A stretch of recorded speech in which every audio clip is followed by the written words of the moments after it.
बिस्मिल्लाहिर्रहमानिर्रहीम। अस्सलाम वालेकुम प्यारे दोस्तों, आज का ये वाक़या देखने के बाद यकीनन आपका दिल भी खून के आंसू रोएगा।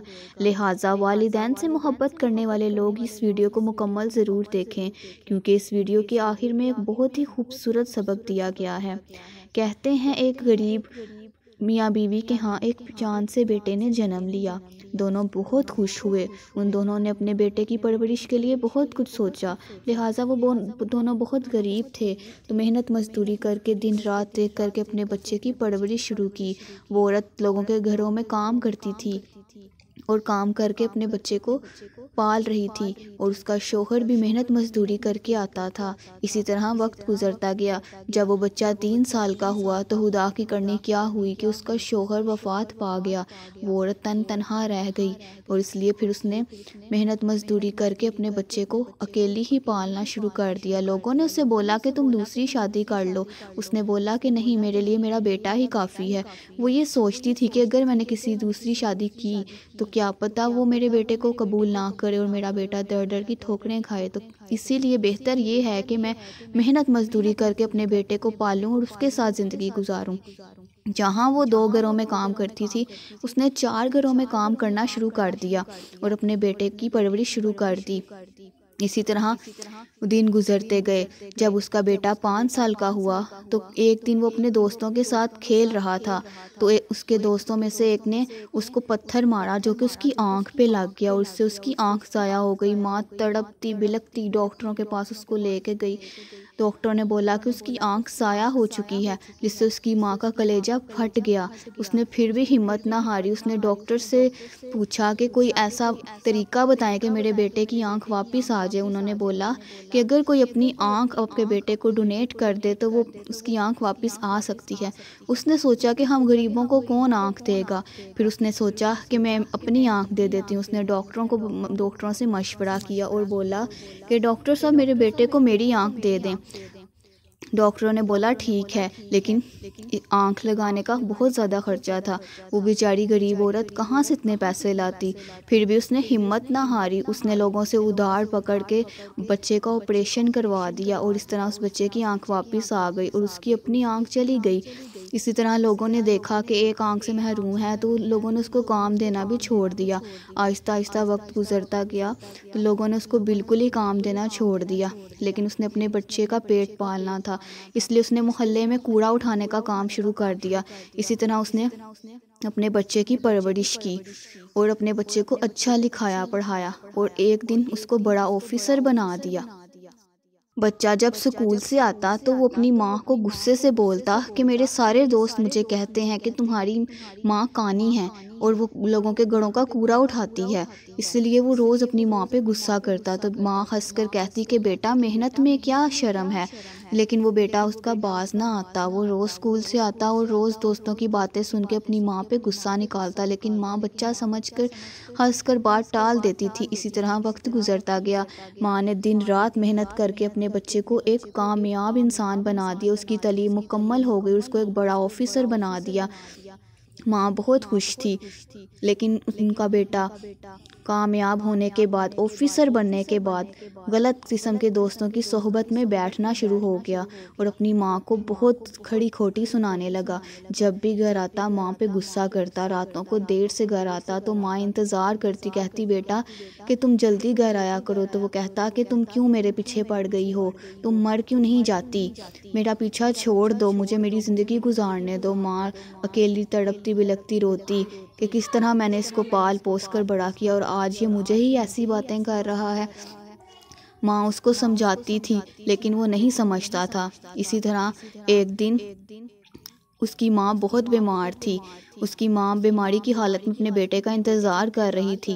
बेटा घर देर से आया और माँ ने बोला कि बेटा, मैं तुम्हारा कब से इंतज़ार कर रही हूँ, मेरी तो तबीयत बहुत ख़राब है।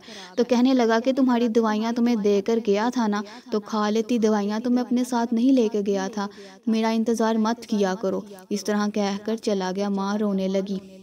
अगले दिन फिर वो घर ना आया और सारी रात माँ इंतज़ार करती रही। وہ انتظار کرتے کرتے ہی خالق حقیقی کو جان ملی۔ جب بیٹا گھر آیا تو اس نے دیکھا کہ ماں کی میت پڑی ہے، اور ایک ماں نے مرنے سے پہلے ایک خط لکھ کر ہمسائے کے بیٹے کو دے دیا تھا کہ جب میں اس دنیا سے چلی جاؤں تو میرا بیٹا جب بھی آئے تو اس کو یہ خط دے دینا۔ اس نے وہ خط اس کے بیٹے کو دے دیا۔ اس بیٹے نے جیسے ہی خط کھولا تو اس میں لکھا تھا، میرے پیارے بیٹے، میں تم سے بہت محبت کرتی ہوں۔ میں نے دن رات ایک کر کے تمہیں پالا تھا۔ میں نے سونے کی بالیاں بیچ کر تمہیں وہ سائیکل لے کے دی تھی جسے تم پانے کے لیے بہت خواہش کرتے تھے۔ میں نے اپنی آنکھیں تمہیں دیں تاکہ تم ان آنکھوں سے دنیا دیکھ سکو۔ میں نے دن رات ایک کر کے تمہیں اس مقام تک پہنچایا، لیکن تمہیں میں ایک آنکھ نہیں باتی تھی۔ اب دیکھو، اب تمہیں سکون ہے نا، اب تم سکون سے زندگی گزارو گے نا۔ میں چلی گئی ہوں بیٹا، میں تم سے بہت محبت کرتی تھی، مجھے تمہارے وقت کی ضرورت تھی، لیکن تم نے مجھے کبھی وقت نہ دیا۔ میں تم سے بات کرنے سے ڈرتی تھی کیونکہ تم مجھ پر غصہ ہوتے تھے، تم مجھ سے بالکل بات کرنا پسند نہیں کرتے تھے۔ تم نے ہمیشہ مجھے ڈانٹا، مجھ پہ غصہ کیا، لیکن میں پھر بھی ٹال دیتی تھی، لیکن تمہیں میں بالکل پسند نہیں تھی۔ دیکھو، آج میں اس دنیا سے چلی گئی ہوں نا، اب تم خوش رہنا، آباد رہنا، لیکن میری ایک بات ہمیشہ یاد رکھنا بیٹا، اپنے بچوں کو یہ بات ضرور سکھانا کہ اپنے ماں باپ کو وقت دیں، ان کی عزت کریں، ان کی قدر کریں، کیونکہ ماں باپ ایک دفعہ دنیا سے چلے جائیں تو واپس نہیں آتے۔ یہ خط پڑھتے ہی لڑکا زاروں زار رونے لگا اور اپنی ماں کی میت کے پاس جا کر کہنے لگا، ماں لوٹ آؤ نا، ماں لوٹ آؤ نا، ماں لوٹ آؤ نا، مجھے معاف کر دو ماں، میں تمہاری بہت خدمت کروں گا، تمہیں وقت بھی دوں گا، تمہاری عزت بھی کروں گا، ماں ایک بار لوٹ آؤ۔ لیکن کہاں لوٹ کے آنا تھا، جانے والے کہاں لوٹ کے آتے ہیں۔ پیارے سامعین، ہمیں اس بات سے یہ سبق ملتا ہے کہ ہمیں اپنے والدین کو وقت دینا چاہیے، ان کی عزت کرنی چاہیے، ان کی قدر کرنی چاہیے، کیونکہ والدین ایک دفعہ دنیا سے چلے جائیں تو واپس نہیں آتے۔ ہم اپنے دوستوں کو ادھر ادھر موبائل یوز کرنے میں اپنا وقت ضائع کرتے ہیں، لیکن اپنے والدین کو وقت نہیں دیتے۔ راتوں کو دیر سے آتے ہیں ہمارے والدین، ہمارے لیے پریشان ہوتے ہیں، لیکن ہم یہ بات نہیں سمجھتے، لیکن جب وہ دنیا سے چلے جاتے ہیں تو پھر وہ کبھی لوٹ کر نہیں آتے۔ اللہ تعالیٰ بھی اس انسان سے راضی نہیں ہوتا جس کے والدین اس سے راضی نہ ہوں۔ آپ صلی اللہ علیہ وآلہ وسلم سے کسی نے پوچھا کہ سب سے زیادہ حسن اخلاق کس سے کرنا چاہیے، تو آپ صلی اللہ علیہ وسلم نے فرمایا اپنی ماں سے۔ اس نے پوچھا پھر، انہوں نے فرمایا اپنی ماں سے۔ اس نے پوچھا اس کے بعد، آپ صلی اللہ علیہ وسلم نے فرمایا اپنی ماں سے۔ اس نے پوچھا اس کے بعد، آپ صلی اللہ علیہ وسلم نے فرمایا اپنے باپ سے۔ تو اپنے والدین کی قدر کریں، عزت کریں، ان کے ساتھ حسن اخلاق سے پیش آئیں۔ جن لوگوں کے والدین زندہ ہیں، میں امید کرتی ہوں یہ ویڈیو دیکھنے کے بعد وہ یہ بات کو سمجھ گئے ہوں گے، آج کے بعد اپنے والدین کو وقت دیں گے، ان کی قدر کریں گے، ان کی عزت کریں گے۔ اور جن لوگوں کے والدین اس دنیا سے چلے گئے ہیں، انہوں نے ان کو وقت نہیں دیا، ان کی عزت نہیں کی، ان کی قدر نہیں کی، ہمیشہ ان کا دل دکھایا ہے، تو ان کے پاس بھی ایک موقع ہے کہ وہ ان کا ایصال ثواب کر کے، دن رات ایک کر کے، ان کے لیے دعائیں کر کے اللہ تعالیٰ کو راضی کر لیں۔ اور جن کے والدین اس دنیا میں موجود ہیں، وہ ایسا موقع ہی نہ آنے دیں کہ وہ ان سے ناراض ہو کر اس دنیا سے جائیں۔ امید کرتی ہوں آپ کو میری یہ ویڈیو بہت پسند آئی ہوگی۔ ویڈیو پسند آئی تو اس کو شیئر کریں، زیادہ سے زیادہ شیئر کریں، کیا پتہ کسی سخت دل انسان کا دل اس ویڈیو کو دیکھنے کے بعد اپنے والدین کی طرف سے نرم ہو جائے۔ امید کرتی ہوں آپ سب میری اس بات کو سمجھ گئے ہوں گے۔ میرے چینل کو سبسکرائب کرنا مت بھولیے گا۔ مزید اچھی ویڈیوز دیکھنے کے لیے چینل کو لائک کریں، ویڈیوز کو شیئر کریں، پیارے پیارے کومنٹس کریں، خوش رہیے اور خوشیاں بانٹیے۔